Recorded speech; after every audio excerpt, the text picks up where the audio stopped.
Hi friends, అందరికీ welcome back to my channel. ఈరోజు recipe వచ్చేసి అయితే కోడిగుడ్డు వెల్లుల్లి కారం. సో లేట్ ఎందుకు, ఫస్ట్ ఆఫ్ ఆల్ అయితే ప్రాసెస్లోకి వెళ్ళిపోదాం.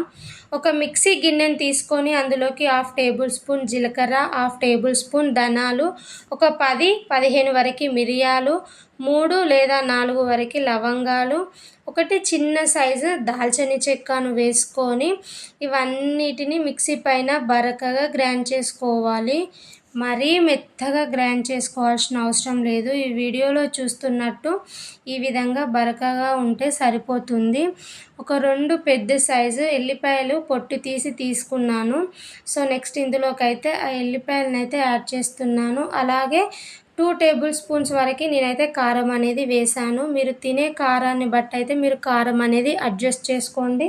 ఇందులో సన్నుప్పు అయినా యాడ్ చేసుకోవచ్చు. నేను ఇక్కడ ఏంటంటే కల్లుప్పు అనేది అయితే యాడ్ చేసుకుంటున్నాను. ఇరిసొంటప్పుడు ఏంటంటే కొంచెం దొడ్డుప్పు వేస్తే బాగుంటుంది అన్నట్టు. సో ఇందులో అయితే ఇలాంటి వాటర్ అనేది యాడ్ చేయాల్సిన అవసరం లేదు. ఆ ఎల్లిపాయలో ఉండే చెమ్మతోనే మంచిగా గ్రైండ్ అయిపోతుంది. మెత్తగా అవసరం లేదు. ఈ విధంగా కొద్దిగా బరకగా ఉంటే సరిపోతుంది. సో ఈ విధంగా చేసిన ఎల్లిపాయ పేస్ట్ని అయితే ఒక గిన్నెలోకి అయితే ట్రాన్స్ఫర్ చేసుకోవాలి.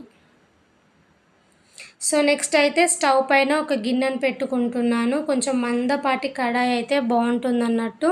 ఇందులోకి 4-5 టేబుల్ స్పూన్స్ వరకు ఆయిల్ వేసుకొని 1/2 టేబుల్ స్పూన్ వరకు జీలకర్ర, 1/2 టేబుల్ స్పూన్ ఆవాలు, ఒక 2 మిరపకాయలు ఇలా విధంగా చీల్చి వేసుకోండి.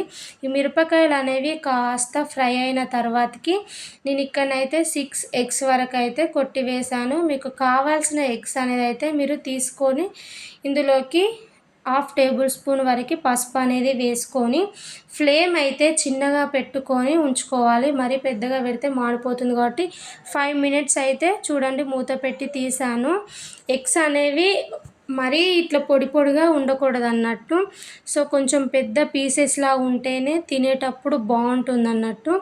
సో చూడండి ఈ విధంగా ఒకవైపు ఫ్రై అయిన ఎగ్ పీసెస్ని నెక్స్ట్ ఇంకో వైపు టర్న్ చేసుకొని ఫ్లేమ్ చిన్నగా పెట్టి మంచిగా ఇంకో సైడ్ కూడా మంచిగా ఫ్రై చేసుకోవాలి.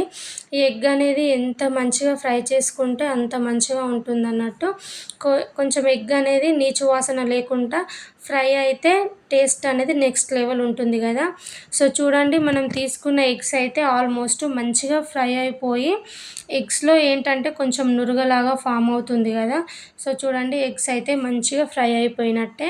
ఈ ఎగ్ పొడినంతా ఒక పక్కకు తీసుకొని ఇంకో సైడు మనం ఇంతకుముందు మిక్సీ పట్టి పెట్టుకున్న వెల్లుల్లి కారం ఉంది కదా, అది ఇందులోకి వేసుకొని కొద్దిసేపు 2 మినిట్స్ పాటు మంచిగా ఫ్రై చేసుకోవాలి.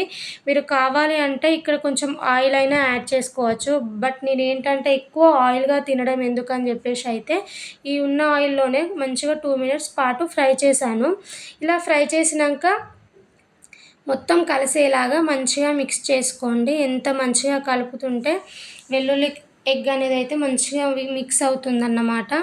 సో చూడండి చూస్తేనే నోరు ఊరిపోతుంది కదా. సో ఫైనల్లీ అయితే మన కోడిగుడ్డు కారం అయితే ప్రిపేర్ అయిపోయింది. మీరు ఈ విధంగా ట్రై చేయకుండానైతే ఖచ్చితంగా ఈ విధంగా ట్రై చేయండి.